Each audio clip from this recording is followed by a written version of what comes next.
to the open side. Karim Bete.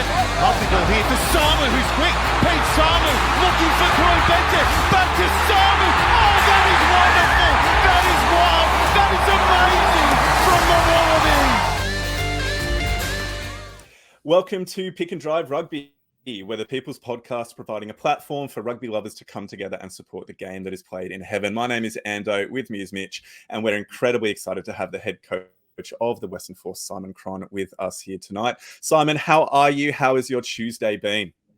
Busy Tuesday. The boys went, obviously. This morning we had team meetings, units, and then team, and then straight into training, and then back into rugby brains, and then back into the gym. So she's been a busy morning, a busy day.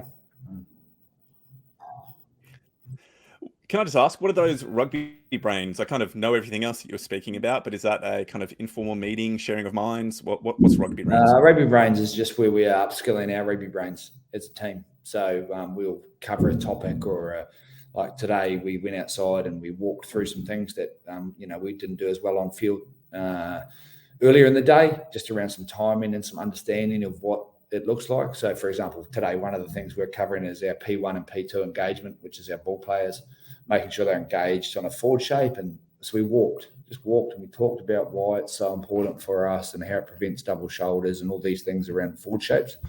So we walked through that. Then we just walked out, and the forwards did some forward spacing on lineouts. So they have to do the right spacings, otherwise the hooker changes his throw and da-da-da. So they just walk, and we talk why it's important, and we fix it, and we make sure they're right. So it's just rugby brains, just constantly working on the small parts of our game. Yeah, really interesting.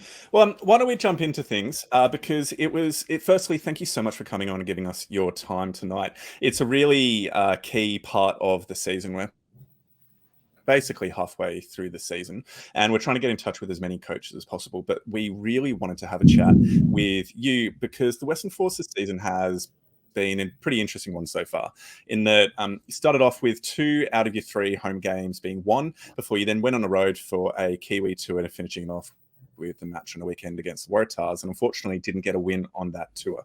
So right here, right now, as you're sitting at the end of a pretty long Tuesday after flying home from Sydney, how are you kind of reflecting and feeling about where the team is at this point within the season? Oh, look, you're always frustrated. You want to win everything. Well, like right now, you want to be here and having all those wins, and we're not. But look, the key thing for us at the moment, you're right, we've won our 2 home games, and the away games we haven't right now. But the key thing for our team is to build the capacity to win.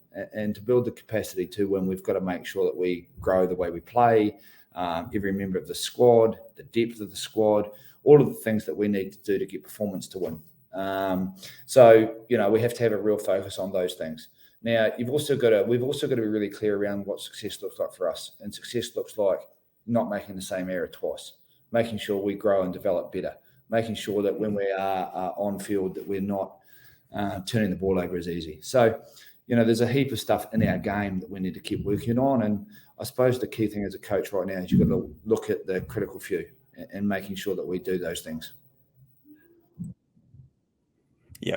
Now, looking at it from my view, and I mentioned earlier before the pod, apologies, I'm a Waratahs fan, but during the match against the Tars on the weekend, it looked as though perhaps maybe there was a bit of tiredness coming into the team. The Force didn't have what I would come to assume is their usual combativeness and incisiveness that I've come to really respect and admire them for. Do you think it was maybe a long tour away from home? There was some other element to it. What do you think were some of the factors that led into a performance that probably wasn't at the standard that you were hoping for from the team against the Tars? No, I agree. Our performance on the weekend, and I probably said in the media afterwards, was not our best. It was probably one of our worst. Now, a couple of things that you can live off really simply is at 50 minutes into the game, they've had 65% territory and 65% possession. So what does that mean? It means we're giving them the ball far too easily and we're not controlling territory. So a couple of things we did in that first 20 minutes is we gave away, 7 penalties, offside, on ball, and we actually defended our line really, really well, but we were giving them the ball so frequently that it was easy for them to stay in the half. Then in terms of execution, but let's look at it.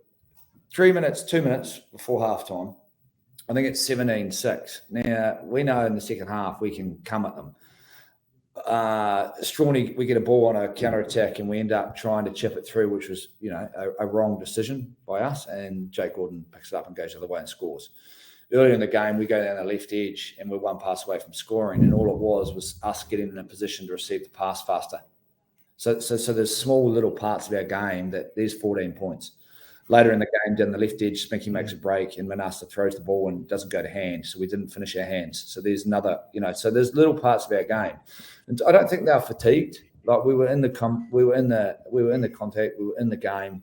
Now, one of the things for me is early in that game, 20 seconds in, our first 5 takes a big head knock, which has obviously come out publicly now, and he gets HIA'd.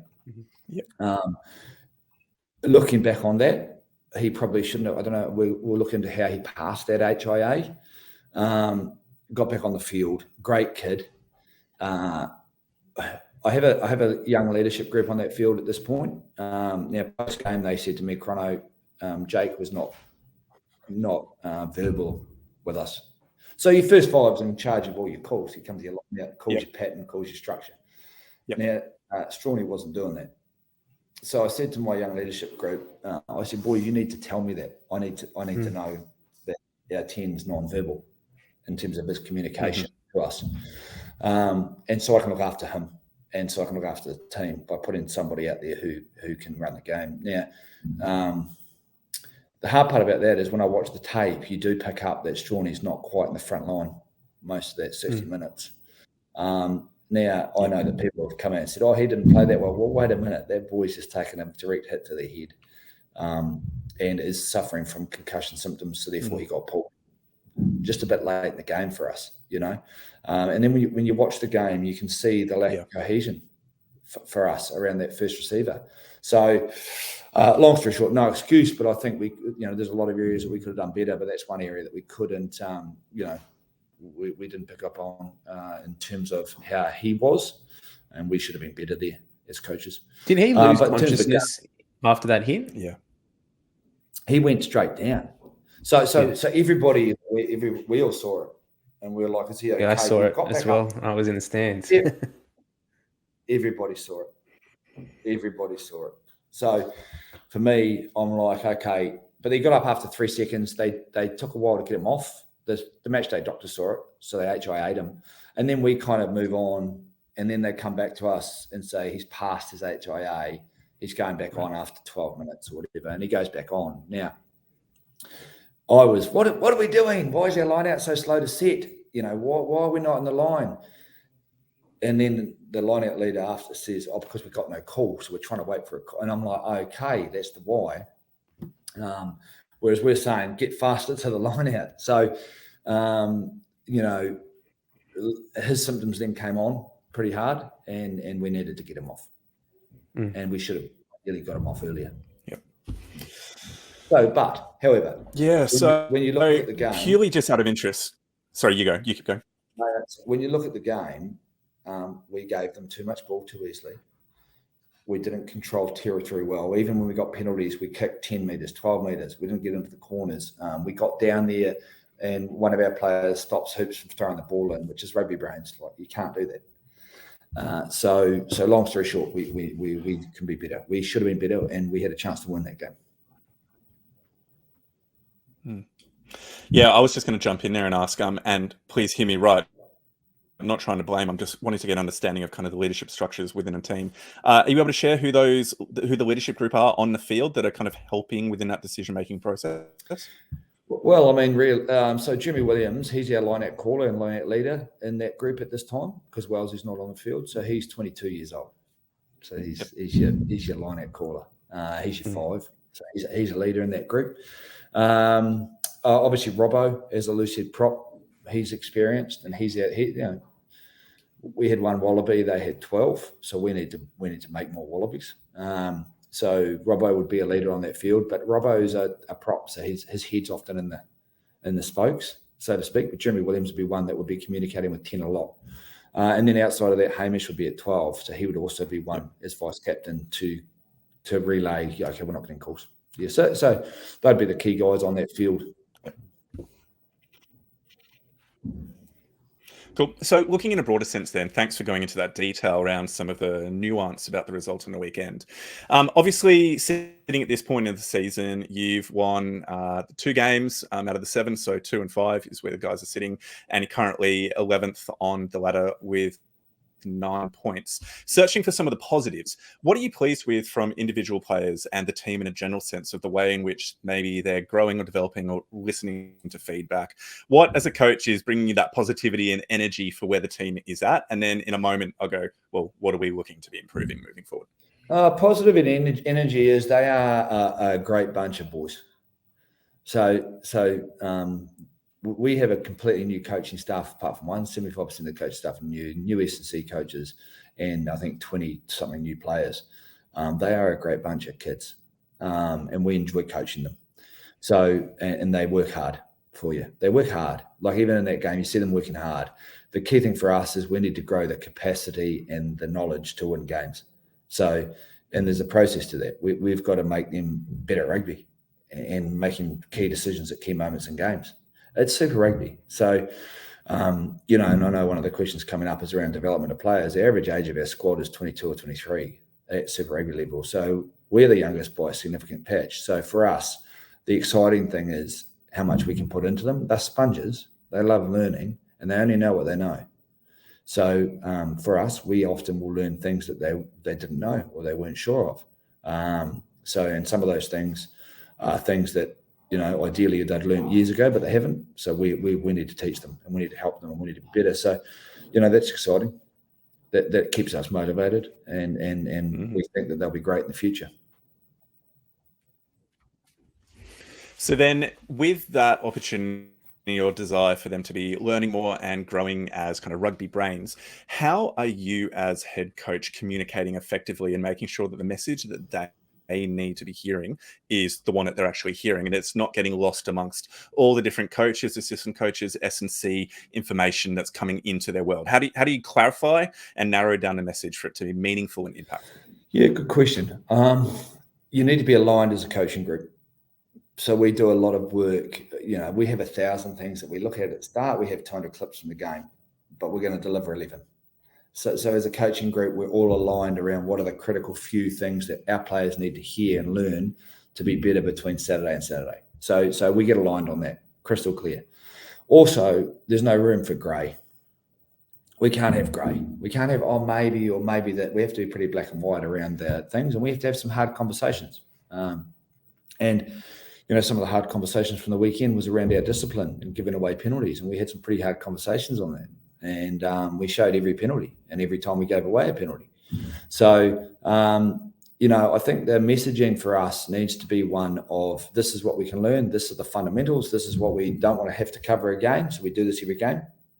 And then how do we get better? These are the couple of key things. And then lots of individual time. We do a lot of individual coaching time with individual players, because what we're finding in our group is that we have a lot of individual error around knowledge or skill set. So we've got to make time to spend time with those guys and help them. So there's quite a bit going on.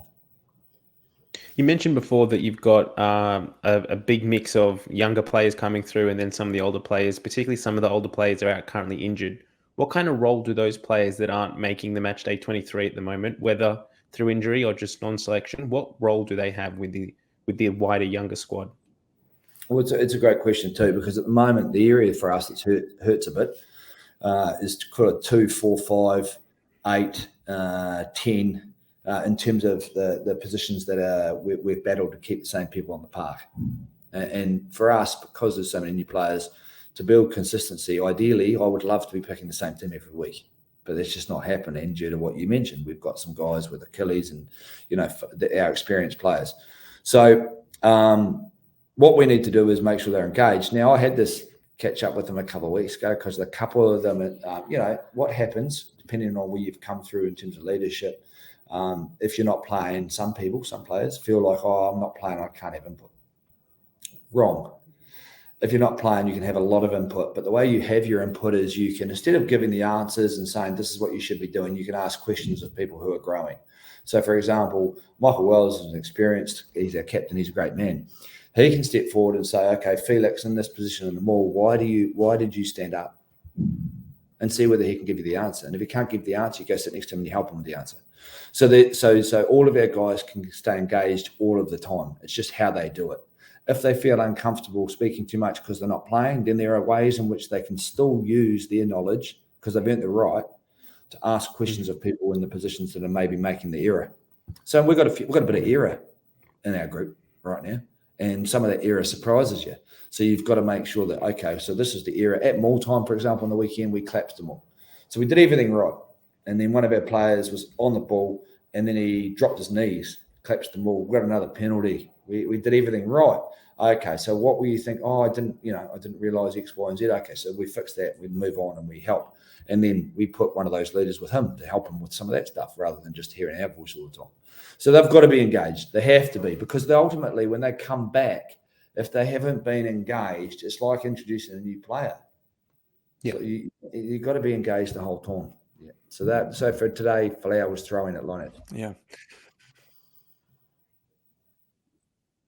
Sorry, no, keep going with that. I was thinking ahead to the next question I'm going to ask. So you were saying about Falau? Sorry. Yeah. So for example, today, Falau couldn't fully train, but he can throw lineouts.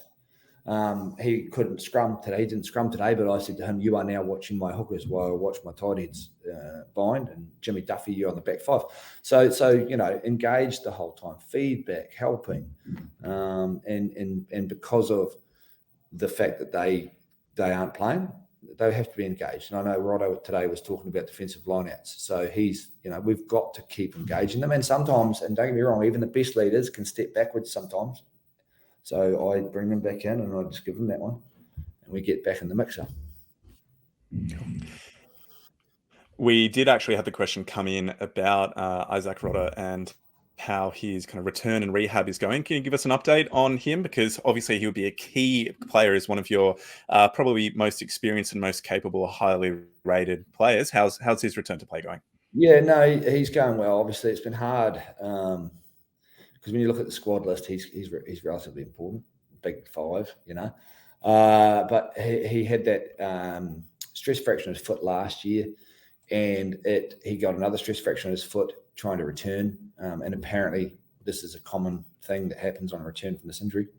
But he's running now, so he's been running for a little bit now, and he's trying to work his way back. It's hard for me to tell you exactly when he's back, because even medical, they go through this process. And but he's out there, he's on the field, he's running near the team now, which is good. So ideally we'll get him back at a point where I can use him, which would be nice. That very much would be. Well, we might move on to a slightly different question, and apologies, there's going to be a bit of a lead into this question, but there have been a fair few questions and comments that have come in from our rugby community that we're a part of, that are wanting to ask some questions about the composition of the team and the kind of broader or longer term direction that the team is taking. Because, for us, from an outsider's or East Coast perspective, it looks like there has been an emphasis on short-term success over long-term growth. And we can use some outside examples or outside of you examples of that being many of the backline not being, say, Wallabies eligible, or they're on short-term contracts like Gareth Simpson, Zach Karibidji, Chase Tiatia, Sam Spink, and the like. We've had Jeremy Thrush called out of retirement, Raboni Warren Vosiatha called in from the Tars. Tom Horton kind of appeared out of nowhere when we thought he was overseas after having left the Tars. Gareth Simpson got given a captaincy despite only being around for this year as well. And so there's just been a fair few questions around kind of what's the thinking and the process currently at the Force in terms of their long-term direction for player signings. And has a lot of this been driven by injury, or is it a part of a broader picture that we just don't have the insight into? Great question. So I'll help you. So first and foremost, you've got to understand WA Rugby and WA State. Now, I myself had to learn a lot. So to give you a quick understanding, in 2017, the Western Force were removed from Super Rugby. Now, as part of that process of removed from Super Rugby, that hurt rugby in Western Australia. And what I mean by that is you had in 2017, you had a lot of Western Australian rugby players playing in Super Rugby. Then it was gone. So as a result of that, you remove a pathway. So a number of the guys coming through that pathway then left. So they went to the eastern states, they went overseas, they played in England, Europe, Japan, everywhere else apart from Western Australian rugby. Also, WA Rugby, the premier competition, changed from 10 teams to 13 teams because their main goal there was participation rather than performance.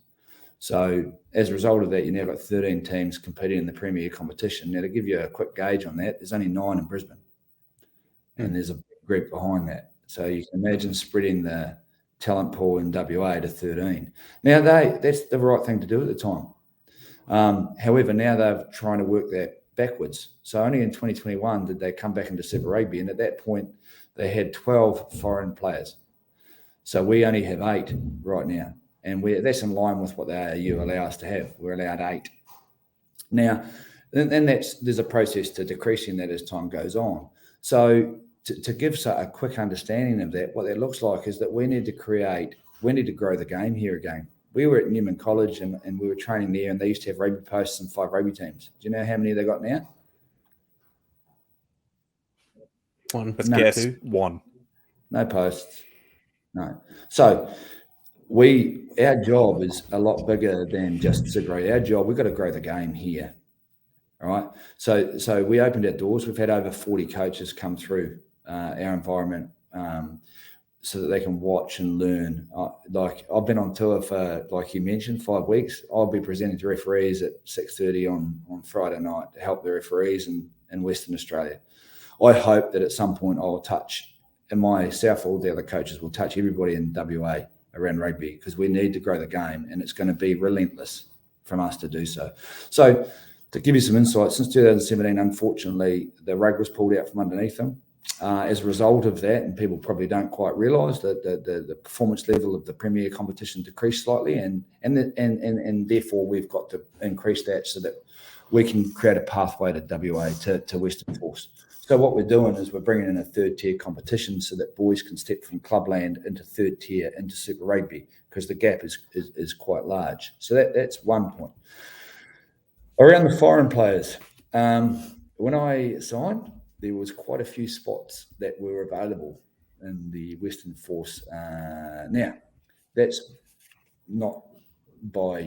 what happens. Unfortunately, there's a big turnover. There was an enormous number of retirements of all the cap players. So there was a lot more I didn't expect in terms of players we needed to fill. Now, in April or May of that year, you're not usually got a lot of rugby players free, so we've got to make sure we pick the right ones for the future of our team. Now, you talk about the future of Western Australian rugby. Now, the easy way would be to get really experienced older guys. But what's the problem with that, Ando? They leave or retire after a season or two, or they get injured. Good, smart man. So what's the other approach that we can do? Invest in the youth and the academy players, but accept the losses in the short to medium term. Another smart comment. So exactly what we had to do. Because if you're looking at that rugby age group between 24 and 30, they're going to be taken. All right. So what are we going to go for? We're going to go for 30 and above. Okay, you need a couple of those because you need some experience. But if we have too many, then they all retire at the same time and we lose all our rugby brain. So therefore, the average age of our squad, I think, is 22 or 23. Like I mentioned before, we've got 21-year-old tight head, 19-year-old loose head, 22-year-old caller. Like, they're all young. George Pullman's 20 in the backs. Now, they're playing Super Rugby. Now, as a result of that, we're going to get some inconsistency. But is it the right decision for the long-term future of the Force to win Super Rugby? Yes, it is. So we've got to go young, and we've got to coach them, and we've got to make them, and we've got to build them, and we've got to give every inch of our time to help grow those boys. And they're going to be wallabies there.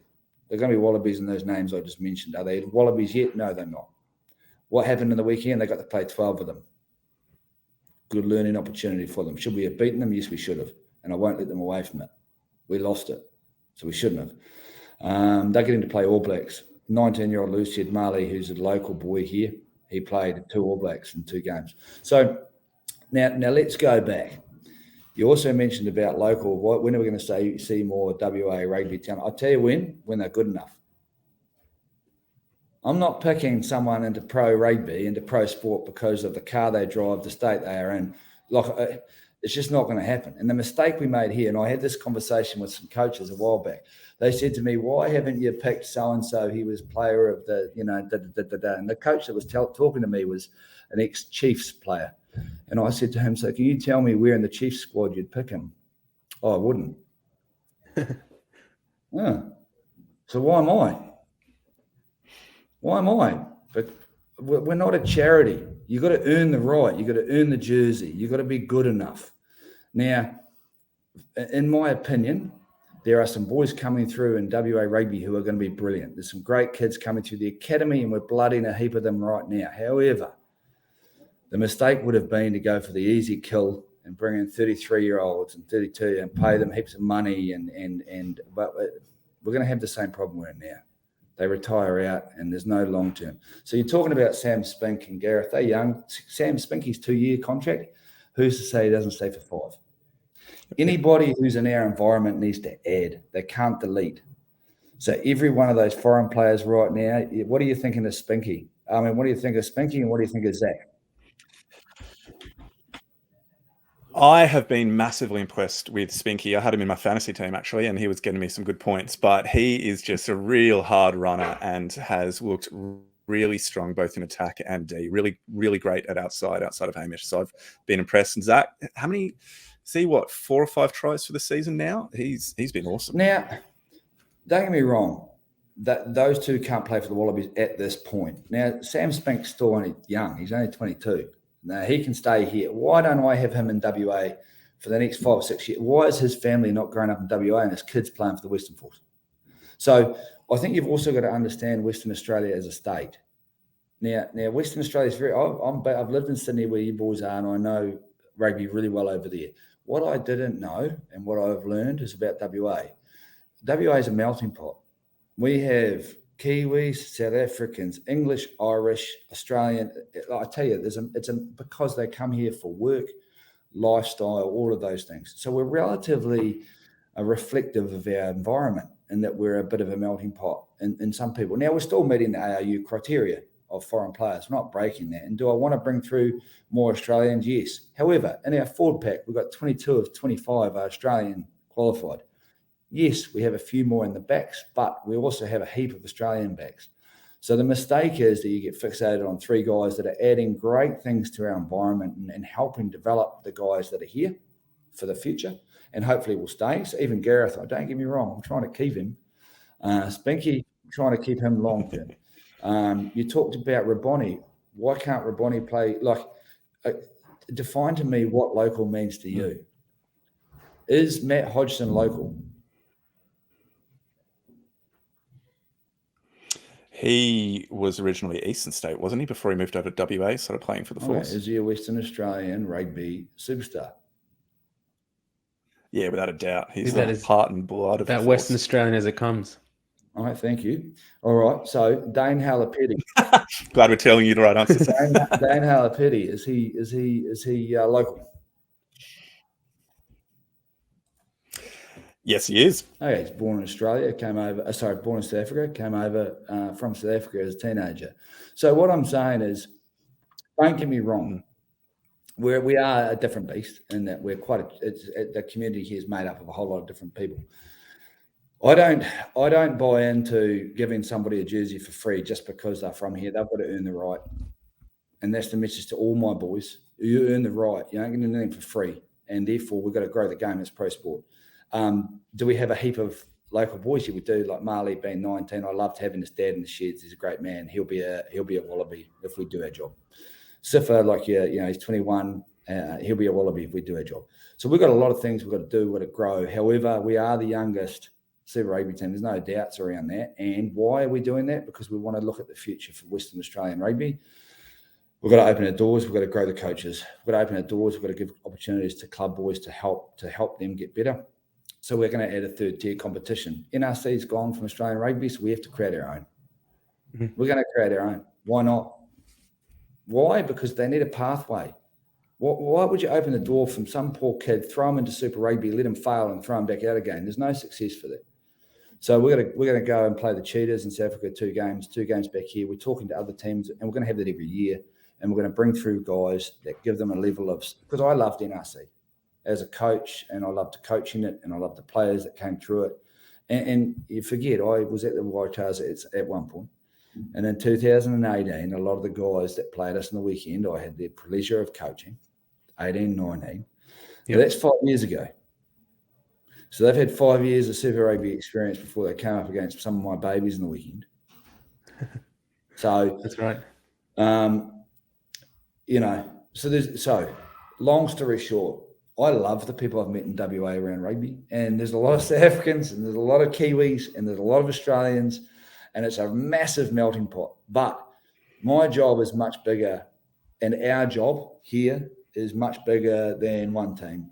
I've got to try and rugby back into the state. It's the best game in the world. You said it at the start.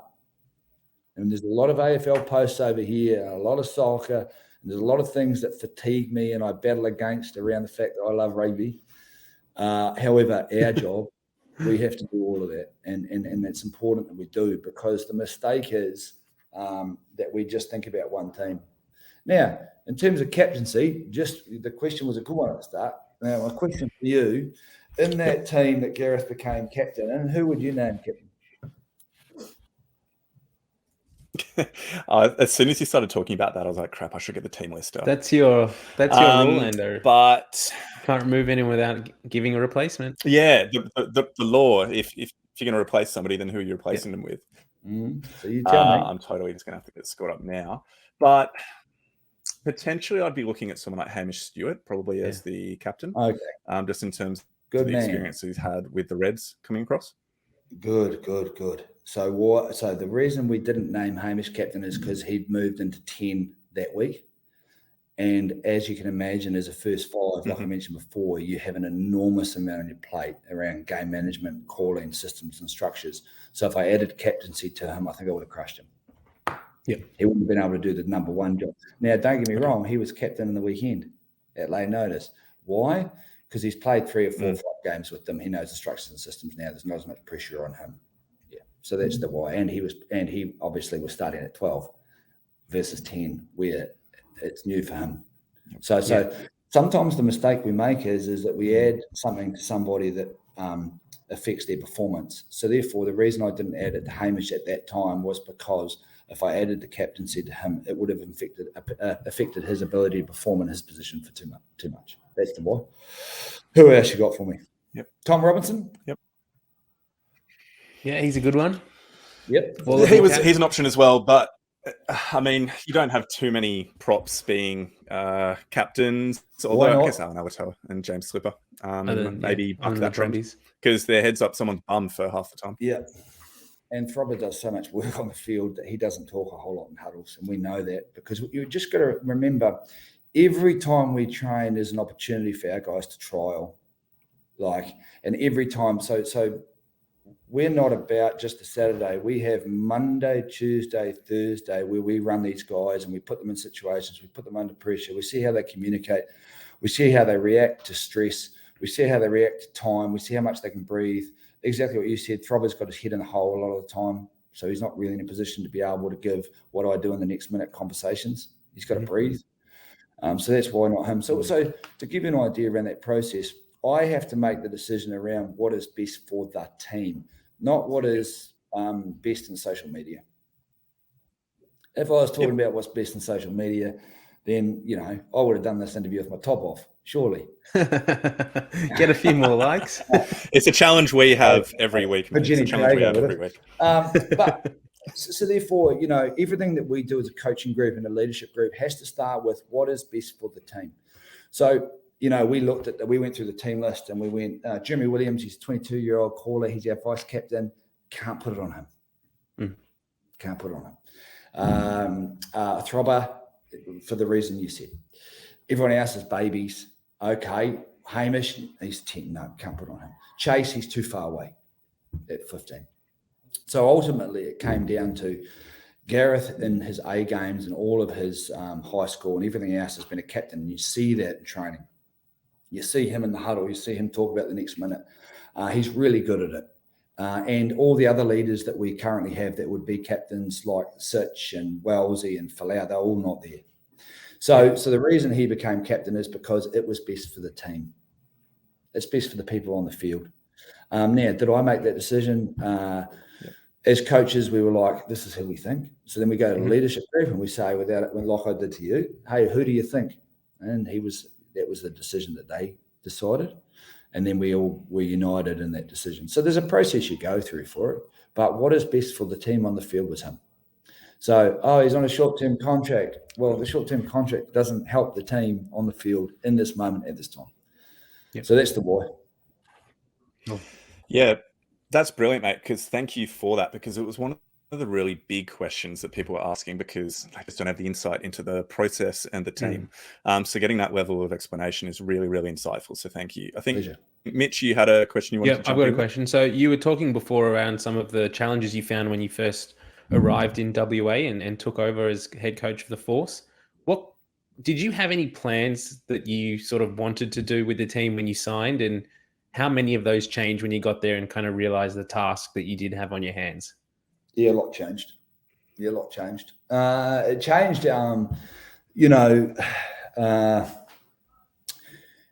there was a large number of squad positions that needed to be filled. Now, whether that rightly or wrongly, that's just forced upon us, from retirement to people going overseas. This is before. So after I signed, I'm then aware, okay, we need to find X amount of players. And I thought that's quite a lot of players. So my first conversation with Hodjo, who's a great man and a legend of WA Rugby, is and you've got to remember, we've got 5 guys in Clubland at the moment. They all give feedback, who's available, who can do what stage are they. I don't know. I'm sitting in Japan. I'm still learning. Yep. We need to find a lot of players. And I said to them, okay, we can't end up in that spot again. So we've got to fix that. Hence, we went for the younger talent, like Felix is 22 as well, the other lock, so Jimmy Williams, all young. So we decided that for the long-term success of Western Australian rugby, that we need to bite the bullet and choose cement rather than pay older guys. Yep. So that was a big one for me. I then landed and I watched some club rugby, and I discovered that some of our players were not standing out as much as they should in Clubland. So that showed me a mentality that we maybe were accepting average. So I addressed that day one. My expectation of our players now is that at Clubland, people look at them and say, "Oh, there's a Super Rugby player." That wasn't happening, so we need to be better. Yep. I learned that coaches in WA are screaming out for more as much as they can. So we opened our doors to everybody, and we share everything all the time. Anytime anyone can come in and watch us. I discovered that at under 14s, the cup competition, Arrowmore played Thornley, and I thought, God, there's a lot of talent there. Where's it going? Where's it going between 14 and us? Where are we losing it? And that pathway thing became really relevant around the drop of Super Rugby out of the competition. We lost a lot of pathway. So we need to rebuild that. And the club's doing that brilliantly with Goody and the academy system. But I want those Arrowmore under 14s and that Thornley under 14 boys to come through into rugby as well. And I talked to the Thornley coach, and I asked, when was the last time we got out to you? 7 years ago. Well, that's not good enough. I said, come to us this week. So he brought 7 players, and he brought 7 players, and they all came in and they spent a day with us, and I loved it. They were great kids and great people. And we've got to do more of that. We've got to do more of that. We've got to be in the community as much as we can, all of us, all of the time. And then some of the coaches came in. Like I said, you've had probably 40 coaches through, and the best time is for them to come in and just watch, and they can take what they like or they don't like, or they can learn and get better. I'm a big one for opening. I think for me, at one point, I flew to New Zealand to do some of that upskilling and development, and I think that we can do it better in Australia. And if I can help coaches come through, that's what I'll do. So we're going to do a lot of that, and that will grow the game here, right? It'll grow the game. And that's not just something that's prevalent in WA. That's everywhere in Australia rugby at the moment. I think that whole generation of upskilling the coaches in the next generation is a massive focus that we need to really improve on. Well, so one of the things you mentioned earlier was, we look at the squad, we think of short-term success. Do you think of that now? Not from how you've been presenting it, no. It definitely seems like there's a broader view, even if maybe the player signings aren't at the level level that maybe you would hope them to be, or at least from the outside it might look to be. Great. Just in terms of length of contracts and the like. So now we've got a 3-year, 4-year plan. We're re-signing guys into 25 now that I'm in. So we're fixing that. You talked about Hordo, with long-term contract in front of him. Raboni, we're talking about him. We're trying to keep all these guys. Now, there's things around that, their family, kids, whatever else that you've got to fight to get people into WA, depending on who they are and what they're doing, and that's a different challenge also. We've got to help upskill the referees, the clubland, all the stuff that happens over here, meet the people. We've got to excite them about rugby again, so therefore we have to develop a game or a type of game that people want to see. And there's another question for you. So, Ando and Mitch, what kind of rugby are you seeing in us in the first 6 games? Mitch, I've answered all the questions. It's your turn. I mean, some of the games there's been like a willingness to just attack, out and attack, keep the ball alive, which has been exciting to see. But I wouldn't say that that's been an element of all games. Yeah, you're right. So we need to be showing attacking pitches all the time, even if we're not. But to be able to attack, we need to upskill them, catch pass, running lines. So there's a lot of work on that. What you'll see in the first part when you upskill somebody or increase their skill level is you'll see that sometimes they will overplay because they get confident on catch pass and running lines, and therefore the frustration is they'll make a line break and they'll overplay. Part of the upskilling is that they'll overplay. Now, once we start to reel that in and help them with the decisions around when to offload or when to pass versus when to just play the ruck. So on the weekend, we didn't play the ruck. We got advantage in a 5-man maul, beautiful, and then we kick the ball away, 0 phase. Waratahs make no tackles. Like, it's just, okay, boys, so here's 2 mauls, we got advantage, and then instead of playing the strike play, we kick the ball away. We're chasing fool's gold. How many tackles did the Waratahs make when we kick the ball away? 0. Okay, so we need to build phase pressure. So there's little things around that stuff that we're constantly working on in our team. But you're right, we're trying to play attacking rugby. We need to increase our defence. We're leaking too many points. How do we do that? More repeatability, faster off the ground in the D-line. We need more dominant shots. Okay, so our back 5 at the moment are not the biggest of humans. So what kind of defence do we need to play? We need to chop, we need to get on ball. What are you noticing at the breakdown for us? Ando? Mitch again. Oh, you've thrown it to me. No, I think all teams in Super Rugby this year are going hard on the ball.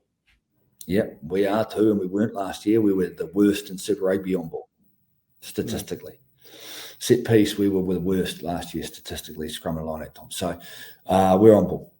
So so there's parts of our game that we're trying to grow from what you would call a lower base into a higher base for us, ultimately in the long term to win Super Rugby. Now, that has to be our goal, right? But the coaches that we have around the team, they've all been, well, most of them have been in situations where they've had to pick up a team that maybe has a lot to learn, so therefore they can coach. And that's what my expectation of them is high and hard, and that's what they're doing. So that's probably gives you a bit of an insight into us and what we're trying to do. When you first arrived at Western Force, you kind of mentioned it briefly your time before with the Waratahs. What were the key differences, or the I guess first of all around the setup? How did the 2 conferences or the 2 teams differ in those ways, and how did you personally find it being obviously the head coach here, whereas you were the attack coach or defense coach, assistant coach at the Waratahs? Forwards coach, but that's okay. I did some forwards coach. There we go. We got there in the end. Don't worry about it. We did a bit of it. You coached somebody. Yeah, I coached them. Okay, so Waratahs 2017 was the worst year in Super Rugby for them at that point. So I came in at the end of that, and they'd signed, before I arrived, they'd signed 5 of my under-20s boys. So Swino, Harry Johnson-Holmes, Cody Walker, Shambik Lavui, I can't remember, there's another couple. So we had a lot of young kids. So I had to coach, and I had to coach hard. And we played the Stormers first game, and Harry Johnson-Holmes got split like a small child because I'd been teaching him to stay in front of the tight end, and he decided that he could kick his bum out and try and attack the beast, which was a mistake, and he got split. So I walked on the field, and he looked at me, and he went, and I went.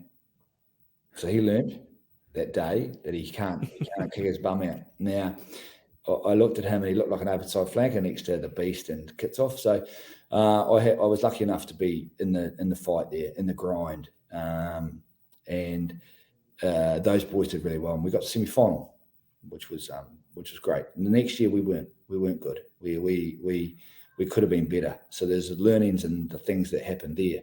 What's the differences? Okay, I've got a relatively young squad here again. My wife would like me to take over a squad that's older and easier, so I can actually see it. But you know what? We knew what we were walking into here, and I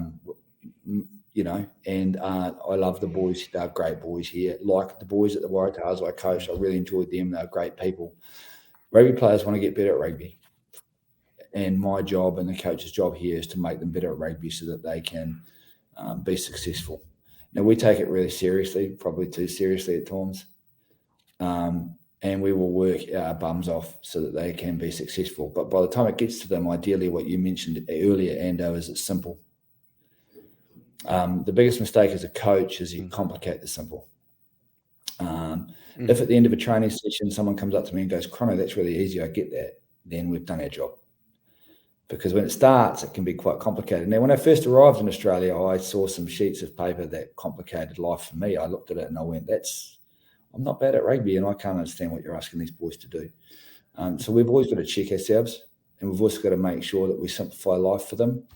And then we've got to help them be successful. We've got to build their confidence, and we've got to give them the tools to be successful. At the same time, we've got to help the guys that can make it. And we've got to make sure that when we're contracting, we're picking people that have the chance to be successful in Super Rugby and not fill in a contract because, let's just put that guy into a contract. That's not going to work. Not going to work for us. It's going to work for him. And we've got to genuinely care about people. What we might do, mate, because you've been incredibly... Sorry, I'll just jump in, Simon, just because you have been so incredibly generous with the time, but we do have a bunch of fan questions that we promised our fans that we'd get to as well. I'll ask you one quick personal one before we jump into those. You've spoken previously about how you can sometimes struggle to manage the workload by burning the candle too bright and or too late and just taking on a workload. It sounds like the task that is in front of you and the Force and Rugby WA is massive.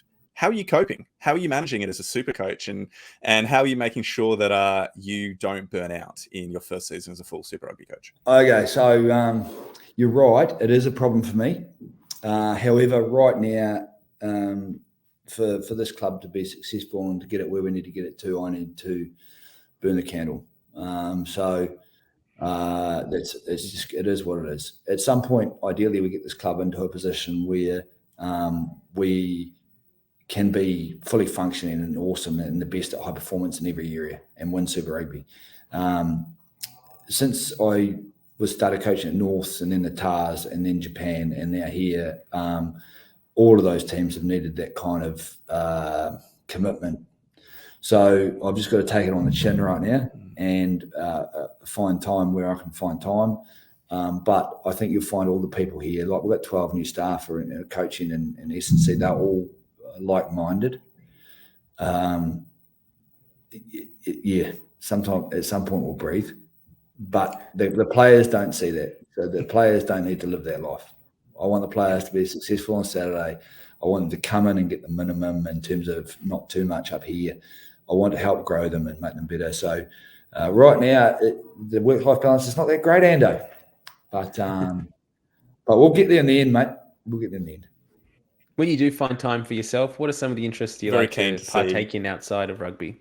To be honest, a lot of it is, if I can, the first thing that goes for me is usually physical. Because I get so busy, I don't get to exercise myself. And I love to run as long as I'm not tearing calves. And I like to push weights because it calms me.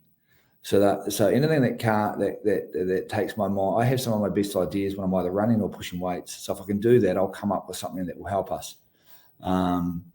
That too. And then obviously I've got 3 kids and a wife. So I would like to be everyone. I'd like to be a better father when I can be, and help them as much as I help the rugby teams. And, I've been in Japan and these kind of things. So, and my wife will often say to me that my patience in rugby here with these boys is way better than it is at home. So, I could be a bit of. So actually, someone said that to me on Monday on the field when one of our boys made an error that we'd seen before, and I helped fix that. And Wellesley turned to me and said, you're very patient. And I said, my wife would love to say that to me, but so I could be more patient at home and I can be a better teacher at home. So I'd love to do those things better. Yeah. Yep, I hear that massively. I'm a teacher of mostly 15 to 18-year-old boys, and my two young kids will sometimes expect them to be an 18-year-old boy. Yes. So I hear that. All right, what we'll do here is we're going to go into what we call the locker room. It's going to be a bunch of fan questions, and let's keep this short and sharp. The goal isn't to have a long discussion over each of these points, maybe a statement or two, and then we'll move on into the next question because we really appreciate the time you've sent us or given us. So James Henry asks, is anything going to happen in the off season with the coaching staff and players over at Montpellier? If not, is that an opportunity? Yeah, it's a different opportunity. We've got to pull on all the resources. We would hope to get over there at some point as coaches and learn what we can learn. Every coach here will go on professional development, and Montpellier will be one of those options if we feel like that's the best place for that development. Cool. Great. Hugh Tyndall, how has your experience to date in Super Rugby compared to previous coaching in a Shoot Shield or Japan? And is there anything you couldn't anticipate being a challenge that has presented itself? Western Australia is definitely, there's a lot I've learned over here around the rugby and like I mentioned to you around the history of the rugby here, so that's been ongoing. But I'm lucky enough to have had experiences previously that where teams have been at this level and helping them to get better. So I've seen a lot of this before. I know the path we need to take, and I'm pretty strong around that. Cal Ingram has asked, how much emphasis is being placed on Western Australian school/junior pathways, and is Sevens being used as a vehicle to engage the talent in the regional areas and promote the sport in WA? I think the schools and pathways is massive. Like I mentioned to you about Newman, that broke my heart, hearing that they actually have posts just out the back somewhere, but not up. I would love to start getting more rugby posts up in WA, and the way to do that is to grow the game, make people love it, and help as many people as we can. And then in the background, the organisation is working on processes, systems, and structures. Yep. Easy. The next one from Simo. He's spoken about what we had talked about in terms of player retention, contracts, and stuff like that. So I won't cover that again. But he does also ask, are there any concerns or takeaways from potential preseason overloading that you or the strength and conditioning team have learned to ensure that players are coming into the competition in peak physical form? Yeah, interestingly, in terms of review, not loading, not any of those things. The one thing for us that we definitely need to take away is we've been unfortunately in a position where we've had to change fields significantly during the preseason. So we've gone from hard field to soft field so we've had to, due to the facility deal at the moment, we've gone from UWA resoil it, we go to another field, Like I said, we train at Newman. So we were going from hard surface to soft surface to hard surface. As a result of that, that's where the Achilles come from. So what it means is, okay, we need to be better around high performance, and we needed to have the same field all of the time with the same surface. That's part of it. That's a small part of it, but that's probably one of the big ones. Yep, cool. And Andy asks, what are some of the lessons and the experiences that you have been able to take away from what was a pretty challenging tour over in New Zealand? What we learned is we can fight. And by that, what I mean, I can teach technical tactical, but I can't give them a fight all the time. So the boys fought to 86 minutes. Great learning. We played a lot of All Blacks, and therefore some of our young boys got experiences and feelings around what it feels like to be a loose head against a tight head, what it feels like to play that type of speed, high ball and playtime. The other thing we learned about our boys is that we need to be more consistent and control territory and possession better. So those are key learnings for us. And how do we do that, and what do we do? That's part of what we're talking about as a team. And just some of them been on tour, like some of them hadn't been on tour ever. So, COVID, under 17, under 16s got cut for 2 years. So they all got stuck in WA. They didn't get to go on tours or do any of that. Australian under 20s, we all got stuck in WA. They didn't get to do that for 2 years. So all these pathways that we were supposed to have haven't really been in existence. So some of those boys, that was their first tour. So we were teaching, what do you do on your off day? What do you do when there's a game at 7:30 at night? How does your day look? How do I help you mentally? So we took a lot of that stuff. But at the same time, for us, we went over there and we scored, 5 tries against the Highlanders, 3 tries against the Blues, and 5 tries against the Hurricanes or whatever. It's okay, we can score points. So our attack's starting to work.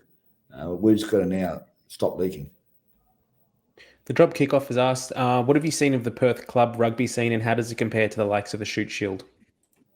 Yeah, I've seen a lot of Perth club rugby, and I've got a number of coaches I know really well here that I talk to on a weekly basis about the games. It's slower in terms of, so if you're comparing it to Shoot Shield, it's slower, like in terms of the speed of the game is slower. It gets slowed down a little bit. There's some great stuff in it though, and there's some really good coaches here that I love engaging with. I think they're brilliant. So, and I think it will only get stronger as I know that they're in a process of, they've cut down from 13 to 11 and they're going down to 10, and that will sharpen the sword. Also, we're putting a lot more of our boys back in there as often as we can. That will also sharpen the sword and increase the competition. And we've got a lot of academy boys also that are here going into those competitions. So Justin Landon, we just pulled out of academy this week to train with us. He's going really well. So I see a lot in the clubland. However, can we grow it? Can we make it better? Yeah, we can. Nick Wasiliev asked, what did you learn from Steve Jason Hansen Sherman loss in Japan? Okay. Yep. From Steve, I learned a lot. Steve called me yesterday, actually. Steve, a lot. Look, I learned. He was a big one into my work-life balance. He does better in that area than I do. So, but also just around skill set, mindset, structure. I want to share this story with you, which is an unusual one. I hope he's okay with me sharing it. Steve is the most successful coach in world sport, right? Now, he was also, and he tells me this, he was also the most unsuccessful coach for Wales in terms of number of losses in a row. And he said to me one day, and he's a great man because he walked in on something there that is out of his control, and he worked every day to try and make it better and learned a lot from that. And he shared some of those learnings with me, and I was privileged enough to listen to them. But the best story he ever told me, he said I was the second most hated man in the world between Osama bin Laden and who's the other horrible terrorist back then that's been Osama bin Laden and Saddam Hussein. Yeah.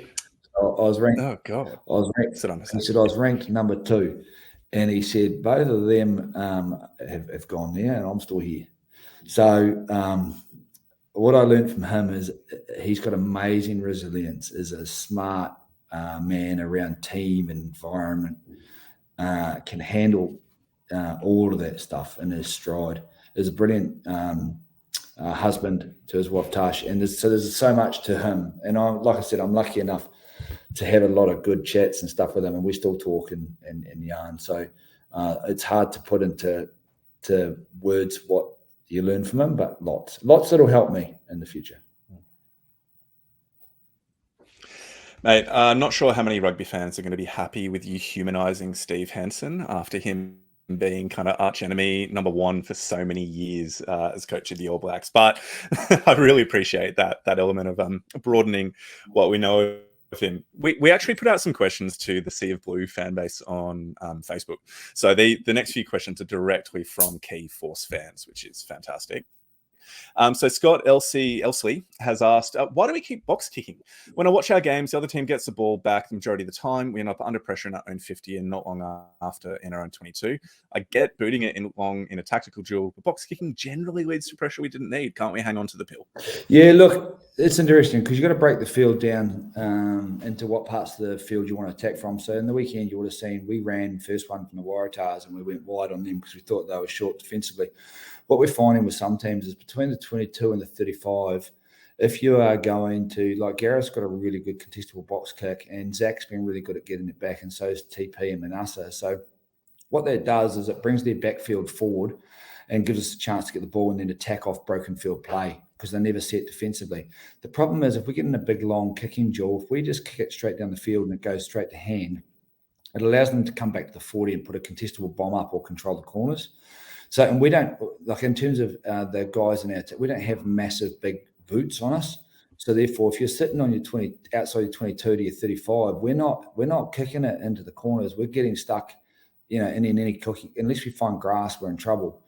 And you only want to play 3 or 4 phases inside your 40 unless you're starting to open them up. Otherwise, you just end up turning the ball over because it's a really easy place for you to get on ball. So box kicking's a part of the game, and we have been doing, some of it if we get stuck in that zone. Brilliant. Okay, well, thank you. And I'm sure that Scott will appreciate that. James Henry has asked, if you could have the first half of the season over, what would you do? What would you do differently? Great question. What would we do differently? I would like to have somehow prevented some of those guys from not being on our field and keep them. I would like to, what I'd love to have had? The same team on the field for 3 or 4 games in a row for cohesion. That would have been something I'd like to do differently. A little bit out of our hands, and like I mentioned to you, some of those things come about from conditional changes. But that would be the thing I would have liked to have done differently. Brilliant. Rob Hill asks, if you could bring in anybody in the world, player or staff, who would you choose and why? Geez, that's a brilliant question. Player. It's fun, isn't it? It's those what if situations. It is a what if situation. Player or staff. Well, I'll tell you what. I'd like to bring in. Jesus, it's a loaded one. That one. You get me too excited. I know. I was thinking that. Here's one for you. I think that our boys would learn a lot from. I was lucky enough to coach Kieran Reid in Japan, and we've talked about him coming over at some point in terms of leadership and talking to our boys. Him, Hooper, those kind of guys. So I'm talking like a category of people who would add, rugby brains and help guide our boys on top of just the coaching staff. Like having more of those guys would be really great. Otherwise, I'd be looking for somebody like Malcolm Marks or some massive piece of meat that I could throw into contact. So, how's that? Peter Stephen, one of those. Yeah, he's an absolute. Michael Hooper's off contract with the Waratahs next year. Does that open any doors for you? I've always told him, hey, I've already sent him pictures of the beach. Don't you worry about that. He loves Manly. The surfing's pretty good over there, so that'll help. He loves Manly. I said to him, I'll house sit when he goes away over there, so he can come over here and use my house. I'll go use his for a bit, just for a bit of fun, get him used to WA. You reckon? Yeah, he's a good man. Brilliant. And then final Sea of Blue question. Nigel Beavis asks, what improvements have you made this year compared to previous years of coaching? I think that's looking at you personally as a coach. How have you improved this year? I think, I've learned the great thing here is I feel like we've got a great coaching staff. And I really enjoyed Jimmy Duffy at Iconic, Mark Ozich, obviously, and Will's Young. So we've got quite a unique coaching staff. So it gives me a lot of opportunities to challenge them around their roles and what they're doing. And we get to, because Steve challenged me all the time. It was a great learning from him. He'd challenge anything, no matter what you're doing. Challenge the way I drive home. So, just being able to challenge them and test them and drive them. I'm learning how to get the best out of them. And I think they'll be amazing coaches for Western Australia for a period of time. I think you might have already answered this last question, but Hugh96 asks, is Manly still the best suburb in all of Sydney? Hugh96 sounds like Hugh Sinclair. No, Manly's unbelievable. Yeah, no, I was there for 8 or 9 years, and my wife initially, my now wife, we flew over, and I was like, I'm going to do 1 year. This is 2006, so I was a young buck, we stayed for quite a long time. So, and that's because it is ridiculous. Like a lot of WA beaches, unbelievable. You're like you're on holiday the whole time. Slightly different to Christchurch, funny enough. At the time, not as many beaches. Yeah, I can imagine. Yeah. Not as many. Not as many. All right, let's finish up on this because it is a good thing to be looking forward into the future. You mentioned earlier on within our chat the third tier that you're wanting to implement, and there was the announcement from the Western Force on, when was it, a couple of days ago? Yesterday? Yeah, yesterday.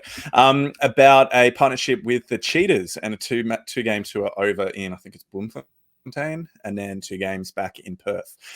Talk to us about what this third tier is and why it is so important moving forward for the Force. If we want to grow the game, we need to create genuine pathways for our players. So, and there needs to be a pathway between club rugby and Super Rugby. Otherwise, we are setting people up for failure. The difference between club and Super is you have less time and space to execute your skills, right?